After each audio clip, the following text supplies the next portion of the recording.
মানে আমরা এখানে এসেছিলাম, ওনার এখানে টোটাল ৬৪% জমি অন্য লোক অবৈধভাবে দখল করে রাখছিল। এই যে আজকে আমরা এই জমিতে কলা গাছ লাগানো হচ্ছে, জমি দখল করা হচ্ছে। এই যে আমাদের পরিচিত মুখ, হ্যাঁ আচ্ছা, আজকে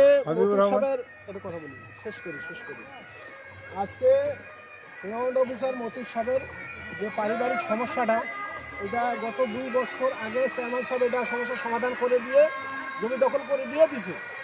আজকে আবার দেখা গেল যে হঠাৎ করে তার 4-500 গাছ কেটে ফেলছে, ঠিক আছে, তার চাচা হয়তো জোরপূর্বক।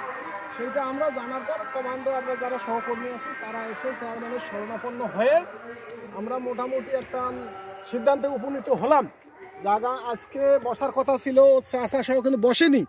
না বসার কারণে চেয়ারম্যান একটা ডেট নিচ্ছে যে আগামী শুক্রবার 15ই মে 2024 তারিখ ইউনিয়ন কাউন্সিলে বসা হবে এবং এই ফয়সালাটা সুষ্ঠুভাবে করা হবে।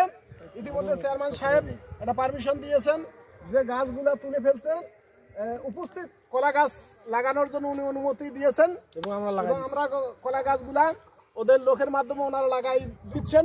সমস্যা নেই, ইনশাল্লাহ আমাদের সমস্যাগুলো সমাধান করে ফেলতে পারবো এবং আমরা এভাবেই লেগে থাকবো, উপকার করবো। ন্যায়ের বিরুদ্ধে না, অন্যায়ের বিরুদ্ধে আমরা কাজ করি, আমরা ন্যায়ের পক্ষে কাজ করি, ঠিক আছে? এটা আমাদের বন্ডেজ ঠিক থাকবে, আমরা কোনো অন্যায় কাজ করি না, করবো না, ঠিক আছে? আসসালামু আলাইকুম, ভালো থাকেন। এই তো আজিজ সাহেব কলা গাছ লাগাইছে 8-10টা।